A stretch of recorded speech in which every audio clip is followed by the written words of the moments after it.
Maunlad na Pilipino. Pagtalakay sa iba't ibang pamamaraan sa kaunlaran ng kabuhayan.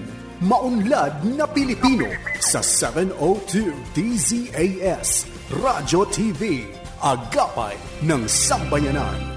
Ako po si Ginoong Jose Obligasyon ng Joros Farm, Purok number 5, Ligao City, Albay. Makinig po kayo sa Maunlad na Pilipino radio program ng Department of Agriculture dito lamang sa 702 DZAS. Suportahan po natin ang magsasakang Pilipino at mangingisda. Ella Arsiaga. Para sa Maunlad na Pilipino sa 702 DZAS FEBC Radyo TV. Agapay ng Sambayanan.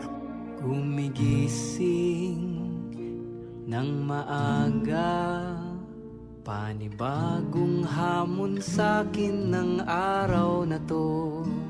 Magsusumikap at nangangarap para lamang sa inyo. Ayan, at nais po namin kayong batiin ng magandang araw, mga ka-agri. Once again, ito po ang Maunlad na Pilipino, kung saan po ay hatid namin sa inyo ang kaalaman, mga balita at talakayan na iiko sa sektor ng agrikultura. Alam ko pong handa na kayo, pero bago ang lahat, manalangin po muna tayo. Panginoong may kapal, bigyan po kami ng malinaw na isip at mapagmatyag na puso sa gitna ng mga mapanlinlang sa paligid. Ilayo po ninyo kami sa mga panlilinlang na ito at gabayan sa katotohanan. Patatagin po ninyo ang aming mga loob upang manatiling mabuti at marangal sa kabila ng gawa ng iba. Itinataas din po namin ang simula, kabuuan hanggang dapag ng programang ito. Ito pong aming samot na langit sa matamis pangalan ng inyong anak. Amen. At para sa salita ng karunungan, para sa konsepto ng pagpapakawalan, hindi lahat ng hawak ay dapat panghawakan. Magandang umaga po. Ako po si Ella Arsiaga. Ngayon po ay araw ng Sabado, ikapito sa buwan ng Marso, taong 2026. Welcome po sa panibagong buwan. Nakasama kayo at sa Season 8, Episode 10 ng Maunlad na Pilipino dito sa 702 DZAS FEBC Radio TV, Agapay ng Sambayanan. Sa mga kaka-tune in pa lang po, accessible po tayo via online streaming ng dzas.febc.ph. Ganyan din po sa Facebook, sa 702 DZAS FEBC Radio TV Facebook page, and of course, sa radio po sa talapihitang 702 sa AM band. At alam ko sa part na to, well, hindi. Alam ko talaga. Ito sa part na to, binibigyang puwang po natin ang ating mga tagapakinig dahil masaya-masaya po kami na hindi lamang kami po yung nandito dahil kasama namin kayo. And with that, the least we could do is to greet you and read yung inyo po mga iniwang mensahe sa ating programa. Mula po kay Bienvenida Vidalion Ignacio, mapagpalang umaga po. Ayun, meron po tayong nais na ipakisama sa prayer, mga kapatid. Enrico Ignacio, senior, stroke po, makakalakad na at makakapagsalita, na kaligtasang spiritual, good health po, buong family. Ayun, we get the gist of yung isasama po natin sa prayer natin ang ating mga kapatid na sina Bienvenida Vidalion Ignacio, and also, of course, yung kanyang prayer goes for Enrico Ignacio Sr. Ayun po, thank you so much po for your message and sa pagpapahatid nito sa ating mga tagapakinig. Good morning po, Ma'am Ella. Happy Saturday! Mabibitin pa. Mula po ito kay Ma'am Marlo Barbosa de Ocera at pagbati na rin sa kanyang anak na hinihiraman niya po ng account, si Richard Ram de Ocera. Great is the Lord, wonderful and winnable Saturday morning, everyone. Sir Ronald Young, thank you so much for your message. Magandang umaga din po kay Ma'am Rosa Rigin, Josephine Reyes Uson, and Ma'am Irene Salonga, Armando Salayong, Jedi Olivar, mapagpalang umaga po Miss Ella, Sir Ronald Young, magandang umaga po, na nagsishare po ng ating program. Ma'am Elizabeth Liano, magandang umaga po. Kay Ma'am Leonida Rubio, magandang umaga po sa inyo. Thank you for sharing po yung ating program. Presi Mitra, magandang umaga po. Nora Canciala, good morning po, MNP. God bless po. Thank you so much po. Listening from La Union, Corzalinia Omanios Mercado, magandang umaga po. Ma'am Dulce Alicante, Bombadi sa atin, magandang araw, Miss Ella, at sa listeners ng MNP. Ingat po. Thank you so much, ma'am. Ingat din po kayo. Ma'am Mila Pascua, magandang umaga po sa inyo. May na-miss out pa po ba tayo? Mukhang wala na. Ay, may mensahe pa po mula kay Leonida Rubio. Yun po, I think nabanggit ko siya. Binati na po natin siya kanina, but she left also a message. Magandang umaga po. Blessed Saturday morning. Ma'am Ella Arsiaga sa lahat ng listeners ng MNP. From Nanay Leonie Rubio of Calvary Baptist Church sa Bacoor City, Cavite. Thank you so much po. At dahil dyan, ang aming mission, o yung bakit po din kami nandito, para po yun sa inyo, at syempre hinahatid po namin sa inyo ang mga talakayan natin na mula po sa isa sa mga pinakamahalagang sektor po ng ating lipunan, lalo na ang bansang Pilipinas na bansang agrikultural. At dahil dyan, umpisahan na natin, ibabahagi namin sa inyo kung ano yung abangan natin for this episode. Kasama po dyan ang ating talakayan ng katuwang po natin dito sa segment na ito, ang Agricultural Training Institute. Maraming salamat po for the years na kasama po namin kayo. Sir Derek, ang atin pong bagong katuwang.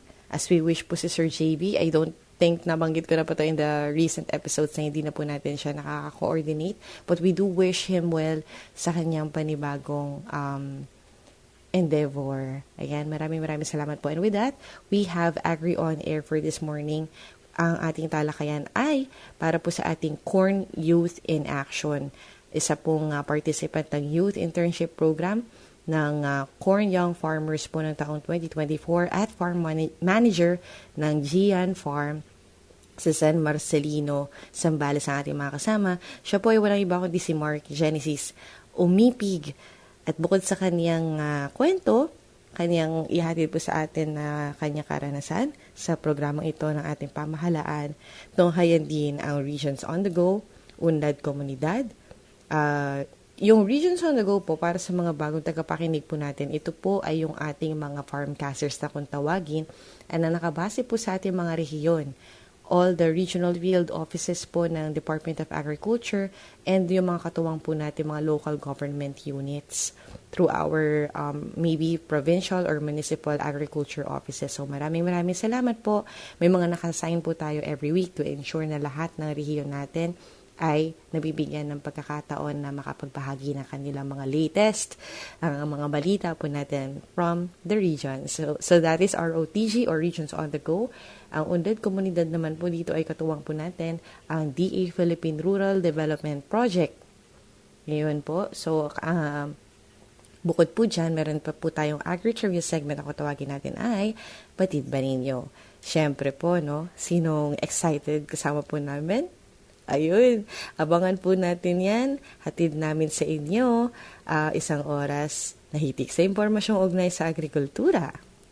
At ngayon, narito naman, ito na nga po ang ating mga kasamahang farmcasters para sa Regions on the Go. Jovelyn Valenciano mula sa Department of Agriculture, Cordillera. Matagumpay ang sinagawang 2 araw na kadiwa ng Pangulo sa lalawigan ng Kalinga at Apayao noong 12 at 13 ng buwan ng Pebrero. Bahagi ito ng patuloy na pagsisikap ng ahensya na gawing mas abot kaya at mas madaling ma-access ng mga mamimili ang mga produktong agrikultural. Sa isinagawang kadiwa, umabot sa kabuuang 143,108 ang naitalang benta. Tampok sa mga ibinenta ang iba't ibang highland vegetables tulad ng carrots, sayote, patatas, repolyo at Chinese cabbage. Gayon din ang itlog ng manok, mga halamang gamot at ornamental plants at mga processed products. Ang mga produkto ay direktang ibinenta ng mga kasapi ng partner farmers cooperatives and associations at mga agripreneur. Ayon kay Zenaida Mangsi ng Madalipoy Amam Farmers Association, malaking tulong ang programa dahil ito na ang ikatlong beses niyang lumahok sa Kadiwa. Anya, pagkakataong makapagbenta ng direkta sa mga mamimili, lalo na sa mga lugar na hindi pangunahing producer ng highland vegetables dahil napapalakas nito ang kanilang kakayahan sa pagmamarket at nadaragdagan ang kanilang kita. Ang Kadiwa ng Pangulo ay isang regular na programa ng DA na naglalayong maihatid ang sariwa, lokal at abot-kayang produkto sa mga pamilyang Pilipino sa buong bansa. Inaanyayahan naman ang mga lokal na pamahalaan, farmers groups at agripreneurs na magsumite ng liham ng intensyon sa Department of Agriculture para makasali sa mga susunod pang Kadiwa events. Jovelyn Valenciano mula sa Department of Agriculture, Cordillera. DA Car Rafis, Jonathan Trias Llanes, Take 1. Pinaunahan ng Research Division ng Department of Agriculture Cordillera sa pakipag-ugnayan nito sa Philippine Institute for Development Studies ang pagpapalakas pa sa evidence-based policy making sa pamamagitan ng 2 araw na policy research workshop sa lungsod ng Baguio kamakailan. Ang nasabing aktibidad ang pinal na sesyon ng Policy Research Seminar Workshop na isinagawa pa noong nakalipas na taon. Kabilang sa nauna ng tinalakay sa nasabing sesyon ng 2025 ay may kaugnayan sa nature, scope, purpose, types at methodologies ng policy research na nakatuon sa descriptive, analytical, evaluative at prescriptive approaches sa pagpapakilala ng policy making at program implementation. Sa pamamagitan ng nasabing pagsasanay, napagsama-sama ng mga researchers at facilitators ang pamamaraan ng pagsusuri ng mga nakalipas na seminar outputs, muling tignan ng pangunahing literaturang mahalaga sa pagbubuo ng policy notes at mapalaig pa ang kalidad ng research outputs na angkop para sa regional agriculture programs gaya ng sa Cordillera Administrative Region. Para sa Department of Agriculture Cordillera, ako si Jonathan Trias Llanes. DARFO 3 SAAD namahagi ng baka sa San Clemente, Tarlac. Namahagi ang kagawaran ng pagsasaka para sa gitnang Luzon o ang DARFO 3 sa pamamagitan ng Special Area for Agricultural Development o SAAD ng baka sa Nagsabaran Kasipo Livestock Raiser Association. Sa ilalim ng SAAD Phase 2, natanggap ng grupo ang nasa 17 heads ng baka noong ika-26 ng Pebrero sa San Clemente, Tarlac. Sa naging pahayag ni Elpidio Rico, chairperson ng grupo, labis ang tuwa nila sa kanilang natanggap mula sa ahensya. Pinangunahan ng aktibidad ni Operational Planning, Budget, Monitoring and Evaluation Lead, Dr. Ricky Manguera kasama sina Associate Project Officer 2, Ariel de Guzman, Dr. Lorna Bacolanta ng Tarlac Provincial Veterinary Office at Municipal Agriculturist Delia Felix. Dexter Dumol para sa Agribalita, Central Luzon. Paulo Ahosay mula sa DA Mimaropa. Field Day on Regenerative Farming System with Agricultural Drone Technology isinagawa sa Sablayan Occidental, Mindoro. Isinagawa noong ika-26 ng Pebrero sa Barangay San Vicente ang Field Day on Regenerative Farming System with Agricultural Drone Technology na pinangunahan ng Department of Agriculture Mimaropa sa pamamagitan ng RICE program katuwang ang Research Division. Layunin na aktibidad na ipakita sa mga magsasaka ang mga benepisyo ng regenerative farming kasabay ng paggamit ng makabagong drone technology sa pagsasaka. Pinamala sa demonstrasyon kung paano napapabilis ang pagbibinhi mula sa maghapong mano-manong gawain tungo sa 8 hanggang 10 minuto lamang kada hektarya gamit ang drone-assisted seeding. Naipakita rin sa aktibidad ang episyenteng paggamit ng binhi kung saan sapat na ang isang bag ng binhi para sa isang hektarya sa pamamagitan ng tamang aplikasyon nito sa lupa. Binigyan din ng kahalagahan ng regenerative farming sa pagpapabuti ng kalidad ng lupa, kabilang ang paggamit ng angkop na soil ameliorants upang maiwasan ang sobrang acidity na nakaapekto sa paglago ng pananim. Ayon kay DA Mimaropa Research Division Assistant Chief Louie Parcon, may kakayahan ang nasabing teknolohiya na magpataas ng ani ng palay sa pamamagitan ng pagpapanatili ng balansing kondisyon ng lupa. Dagdag pa niya, patuloy na tinatala at sinusuri ng ahensya ang mga resulta ng mga ganitong gawain upang higit pang mapahusay ang aplikasyon ng teknolohiya sa paglipas ng panahon. Dumalo sa nasabing gawain ng mga kinatawan mula sa DA Mimaropa sa pangunguna ni APCO Eddie Buen, ang Research Division sa pamumuno ni Assistant Division Chief Louie Parcon, National Irrigation Administration, Longping Seed Company, New Hope bilang drone service provider, Agri-Victorious Agri-Products at ang Office of the Municipal Agriculturist ng Sablayan sa pangunguna ni Municipal Agriculturist Peter Galinera. Mula sa DA Mimaropa, Paula Jose nag-uulat.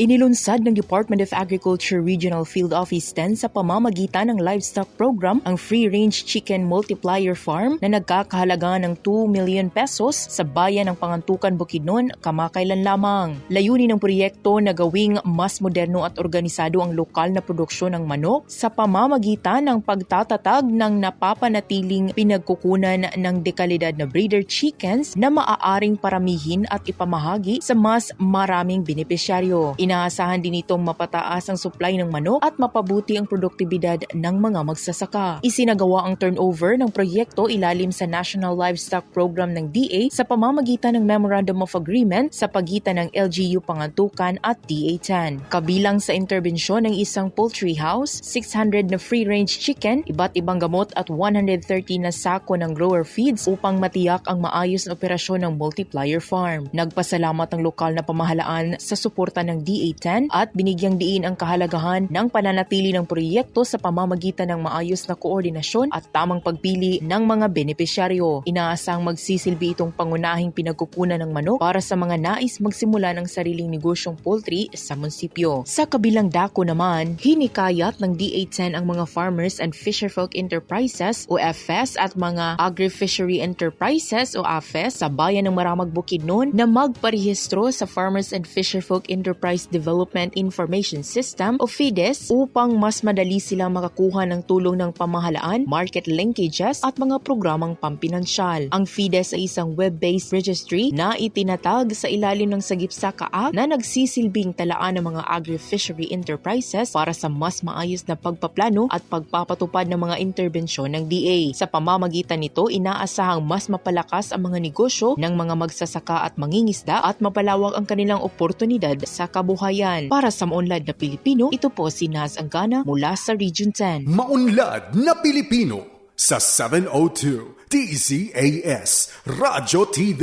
Agapay ng Sambayanan.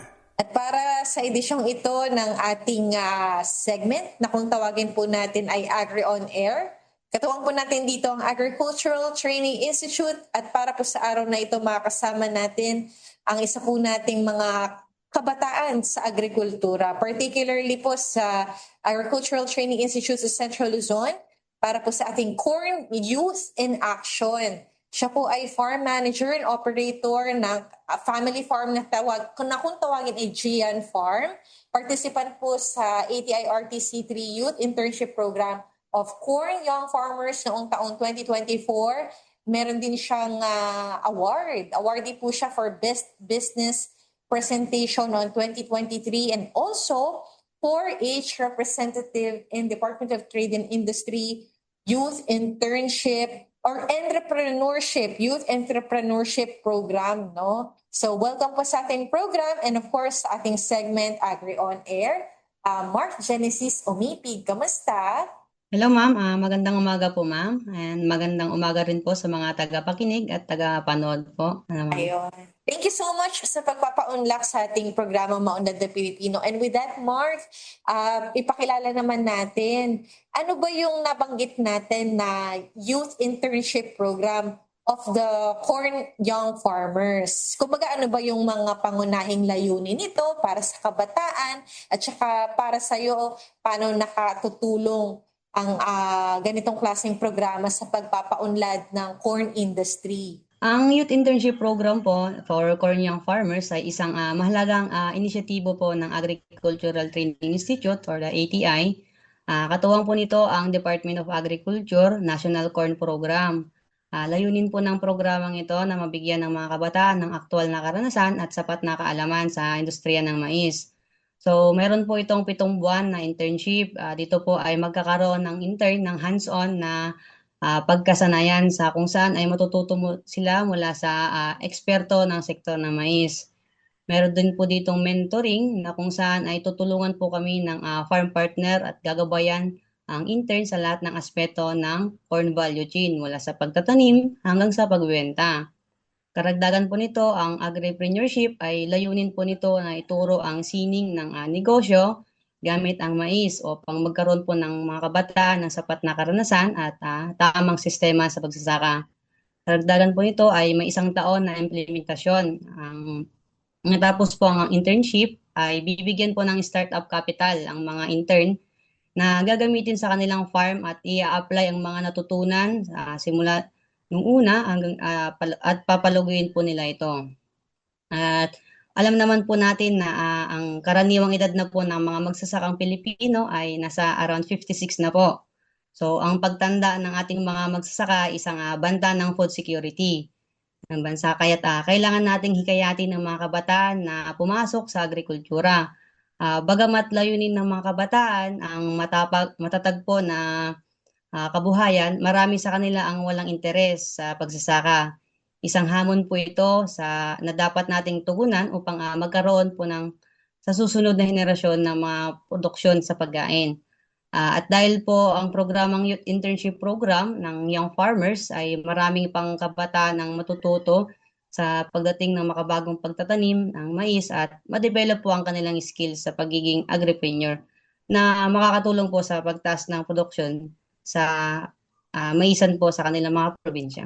Yung nakakatuwa naman, no? Kasi parang ikaw mismo, nakabataan ay nangihikayat na bumalik ang loob ng mga kabataan sa agrikultura. Ikaw nung involved ka dito, Mark, sa mga programs, ano ba yung pinaka naging inspiration na masasabi kung bakit nagpurso ka in agriculture? So, ako po kasi ay anak po ng magsasaka. So, ayun po na nakita ko po kung paano po yung hirap at syempre po, saan natin kukunin yung mga pagkain na yun kung hindi dahil sa mga agriculturist po o mga magsasaka natin.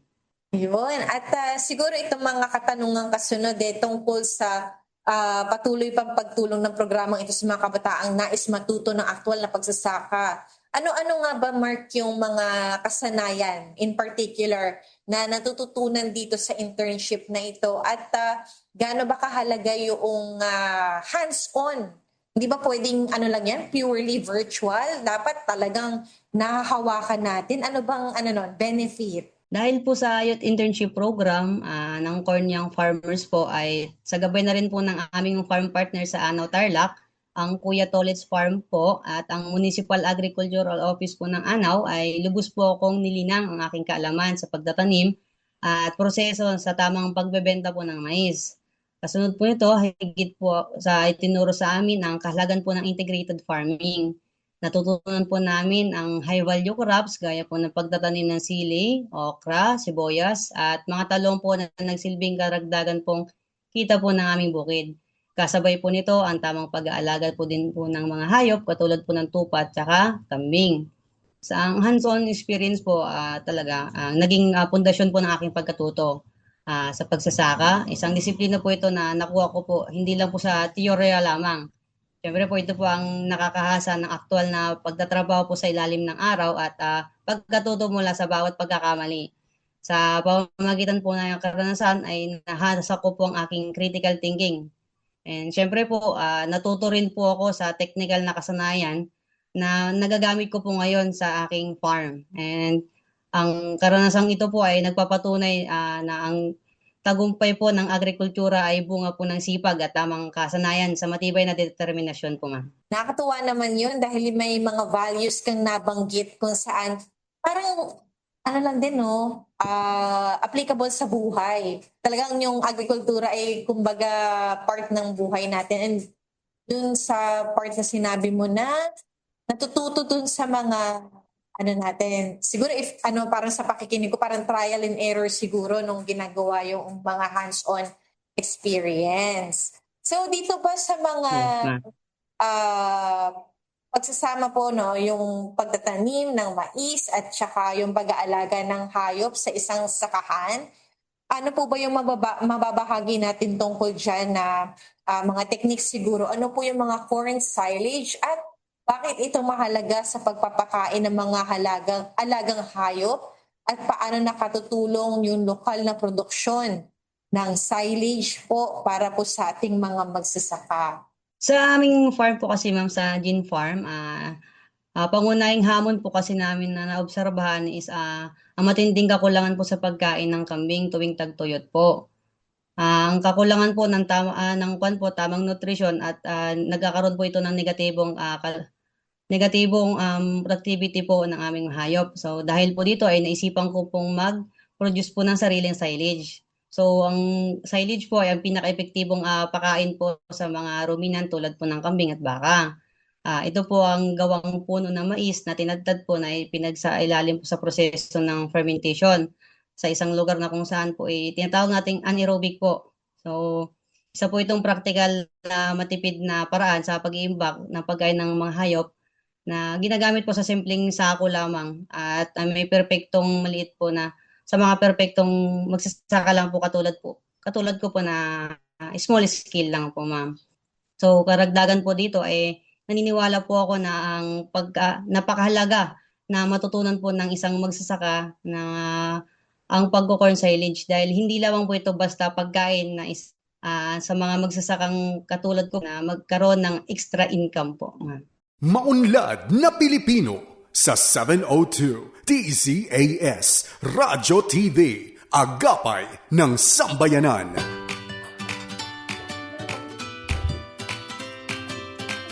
Kain na! At syempre, hindi kumpleto kapag walang masustansyang pagkain ang nakahain. Sa almusal, Tanghalian, hapunan, sa opisina, mapakarenderya man o restaurant, siguraduhin ang pagkain ay certified organic. Ang mga certified organic na produkto ay mabibili sa OA Marketplace. dito makasisiguro ka na sariwa, ligtas at tatak PGS ang mga produkto. Direkta ka pang makatutulong sa magsasaka dahil sila mismo ang kausap mo sa kabilang linya. Kaya para garantisadong organiko ang ihahain, Tatak PGS ang hanapin!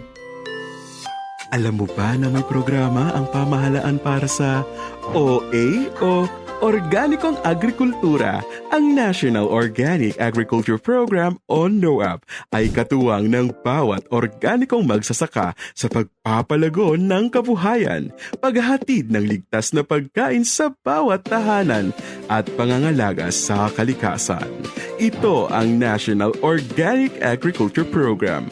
Okay sa OA.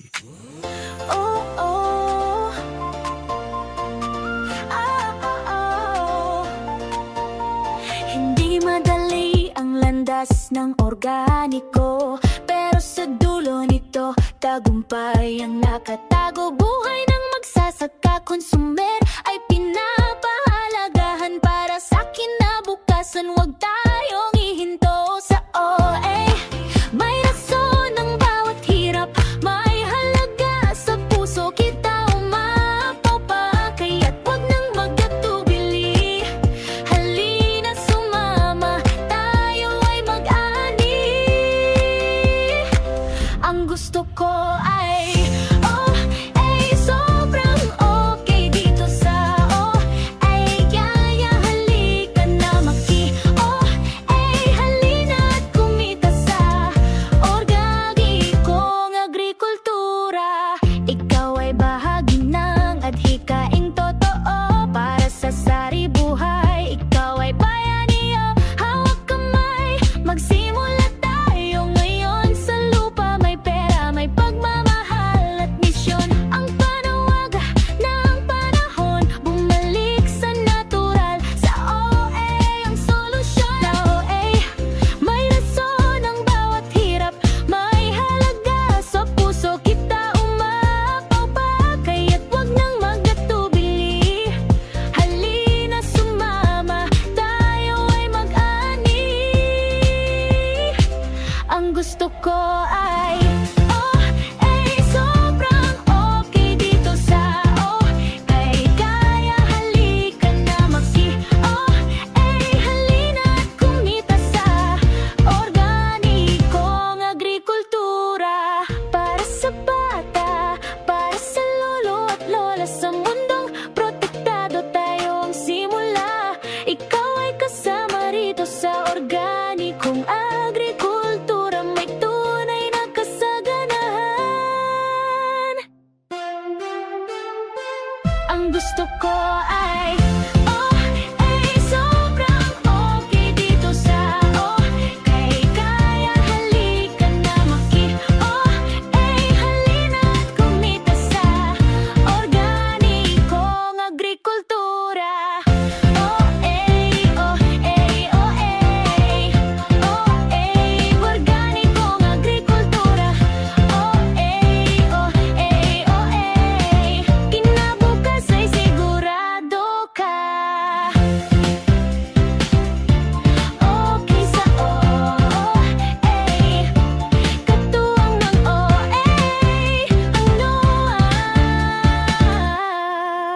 Maunlad na Pilipino sa 702 DZAS Radyo TV, Agapay ng Sambayanan.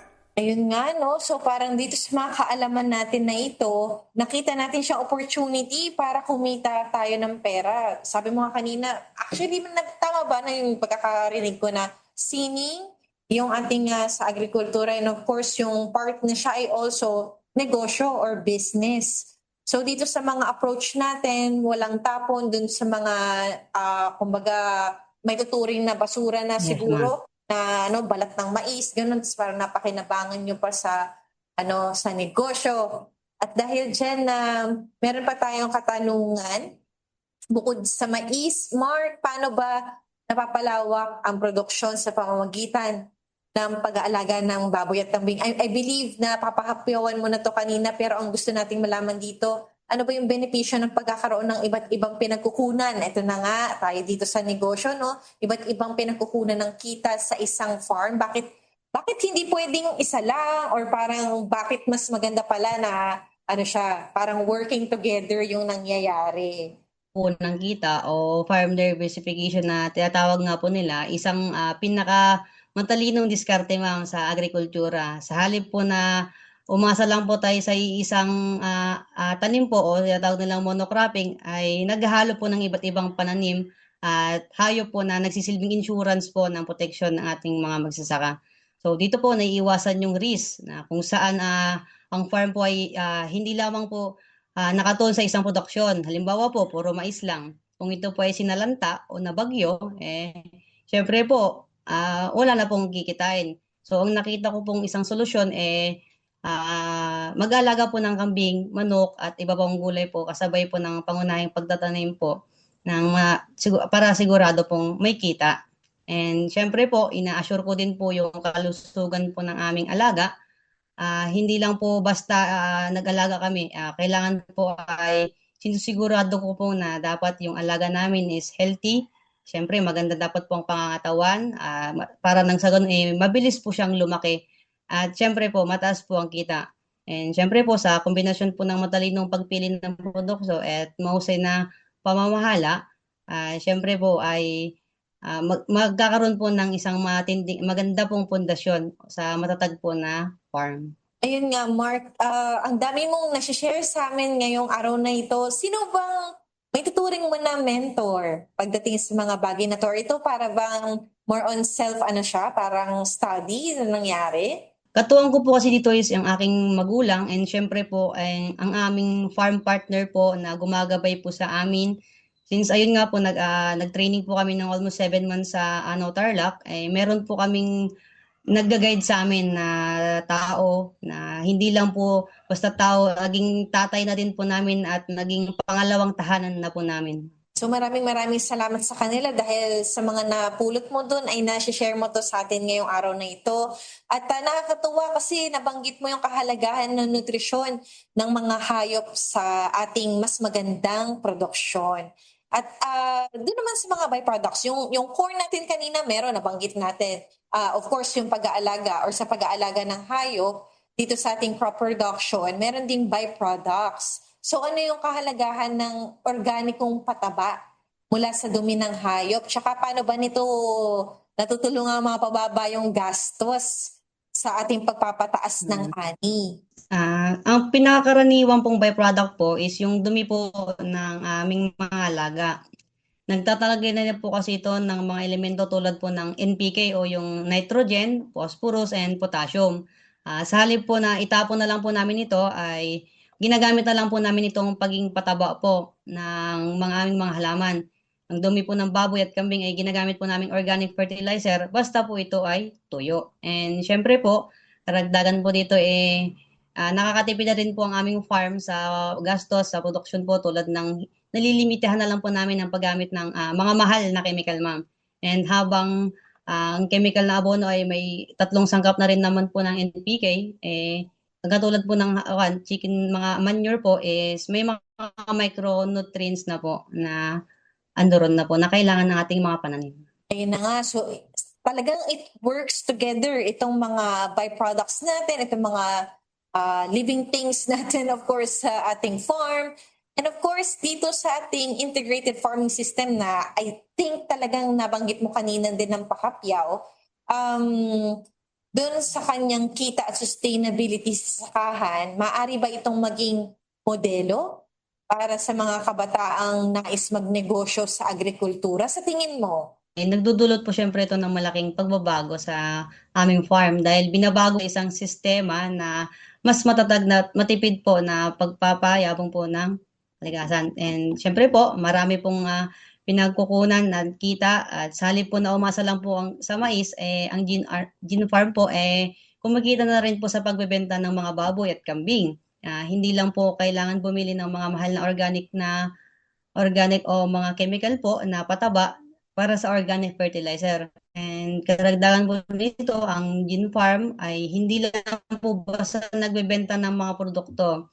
Kami po ay nagbibigay ng pamilya sa kanilang gulay at nakakakuha din po sila ng ligtas at mababang presyo na fresh kumpara sa mga produkto na galing pa sa mga market po. Nakatuwa kasi actually hindi ito talaga ay nakatutulong din sa komunidad sa pamamagitan ng pagkakaroon natin ng sariwa at lokal na produkto. Dahil dyan, Mark, ito bang ating papel ng mga kabataan? Kagaya mo, para sa kinabukasan ng agrikultura, paano pa natin sila mas mahihikayat na sumali sa ganitong klase ng programa? Tsaka ano ba yung mga suporta na maaaring maasahan para siguro mas lalo silang maengganyo na makukuha naman pala natin sa mga ahensya ng pamahalaan? Bilang pong isa pong kabataang magsasaka, ang papel po ng kabataan ay hindi lamang po mahalaga, ito po ay critical na para po sa kaligtasan ng ating agrikultura. Sa kasalukuyan po ngayon, ang average nga po na edad ng ating mga magsasaka is nasa 56 na po. Kung walang papalit po na kabataan, ay naharap po tayo sa malaking banta ng ating seguridad sa pagkain sa loob ng 10 to 15 years. Sa paniniwala ko po ay ang kabataan ng may kakayahang baguhin po ang lumang pananaw ng mga ating mga magsasaka ay isang gagawing marumi ay para sa hinarap po. So, maaari po nilang tignan ang mga agrikultura bilang negosyo. Sa halip po na magtanim lamang ng pagkain ay sa pamamagitan po ng creativity ay maaari po nating gawing value adding po ng production. Halimbawa po, yung mais ko po is, ibenta ko lang po siya ng mais, pwede ko naman po siyang i-process into corn silage o kaya crack corn or other byproduct po. So, karagdagan po nito, marami naman pong mga ahensya ng government po dito sa Pilipinas na naglalayong gawing moderno at kumita ang mga magsasaka upang maakit po ang mga kabataan. Ang suporta po ay hindi lamang limitado sa pamimigay ng bini o sumasakop ito sa mga pondo ng edukasyon hanggang sa paggamit po ng mga technology. And meron din pong mga trainings na ina-align din po. And syempre, yung grants and incentive po na ako po ay nakakuha na rin po ng grants na nakatulong po sa aming farm. Yun na nga, no? So, marami tayong suporta sa mga kabataan nga, kagaya na nabanggit ni Mark, na pwede nating maasahan kapag tayo nag-decide na tumungo din sa ganitong klase ng landas. And siguro dito sa ating pagtatapos ng ating panayam ngayong umagang ito, ano ba iyong masasabing mensahe para sa mga kabataang nais na subukan ang agrikultura bilang kabuhayan din? Para po sa mga kabataang katulad ko, huwag po nating tignan ang pagsasaka bilang isaan. Ang agrikultura po ngayon ay puno po ng inobasyon, teknolohiya, and syempre mga opportunities po.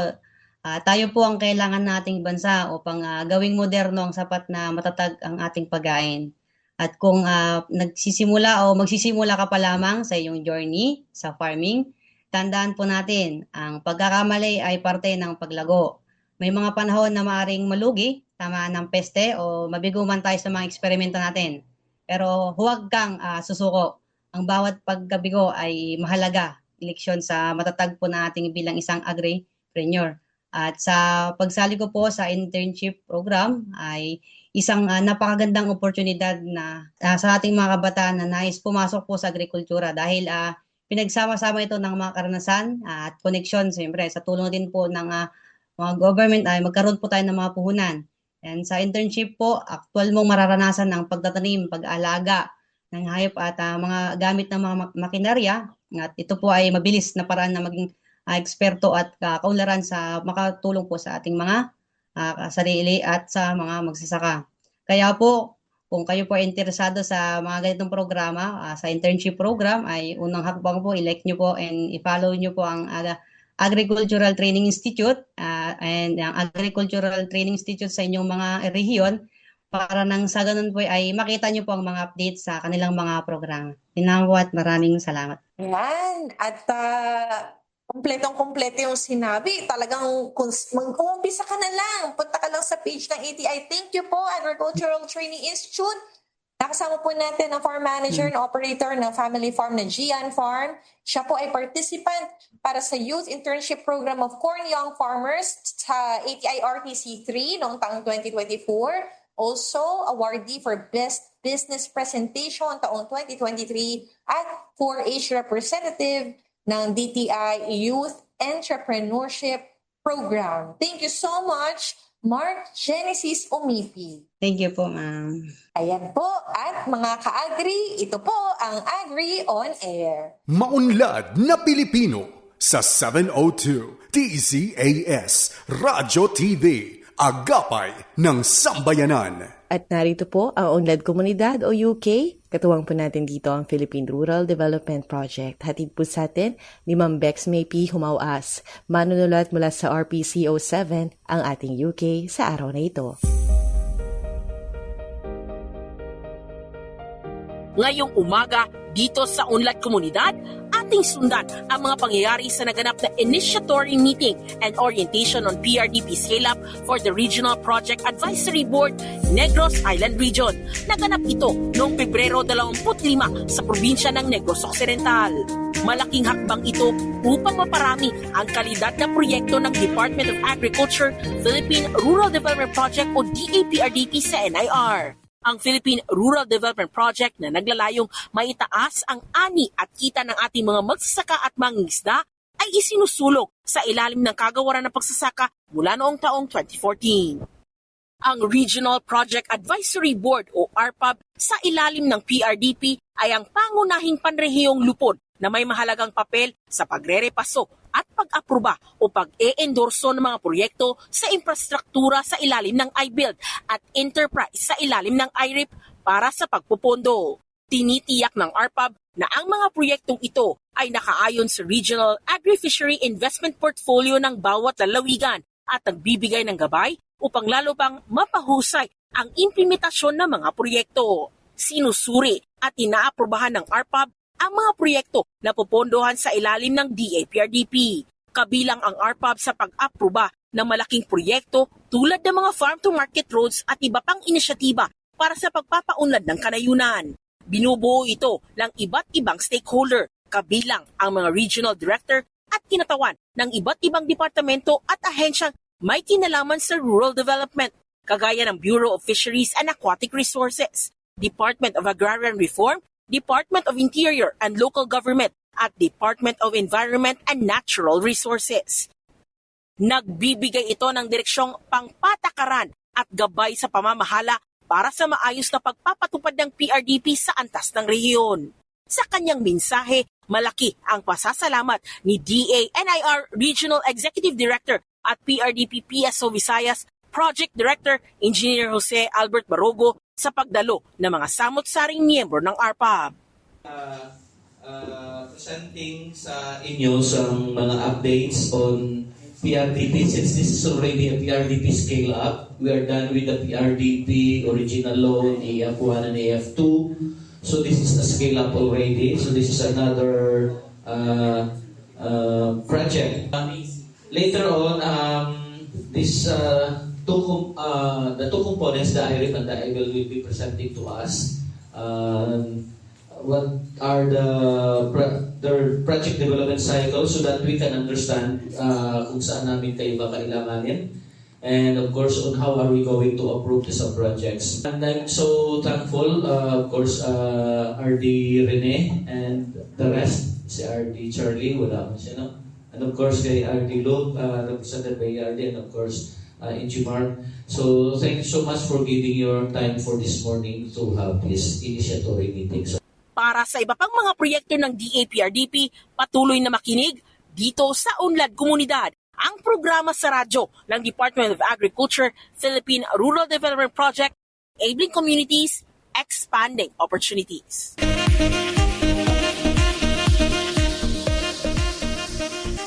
Thank you so much po, Ma'am Bexmay. Abangan pa ang mga inihandang bahagi ng DAPRDP. Tutok lang sa Unlad Komunidad. Dito pa rin sa Maunlad na Pilipino, 702 DZAS.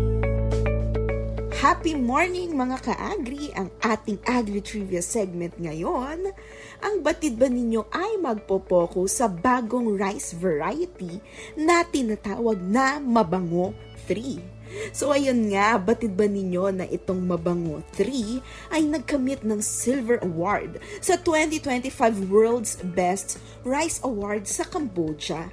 At ito ay hindi lamang pambato ng Pilipinas pagdating sa bango at lasa, kundi matibay din itong laban sa biglaang pagbaha. Ang aromatic rice variety na ito na opisyal na kinilala bilang NSICO N6 RC218 ay napatunayang mahusay tumubo kahit kapos sa oxygen ang kapaligiran. Ibig sabihin, maaari itong maging mainam na variety para sa direct seeded rice system, isang pamamaraan kung saan diretsong inihahasik ang binhi sa bukid sa halip na maglipat tanim ng punla. Ayon sa pag-aaral na inilathala sa Pebrero 2026 na issue ng Philippine Journal of Science, sinuri ng mga mananaliksik mula sa Philippine Rice Research Institute o PhilRice ang 56 na elite lines at 38 na inilabas na variety ng palay. Layunin nilang tukuyin kung alin sa mga ito ang kayang tumubo, mabuhay at lumago kahit lubog sa tubig sa mga unang yugto ng pagtatanim. Bakit nga ba mahalaga ito?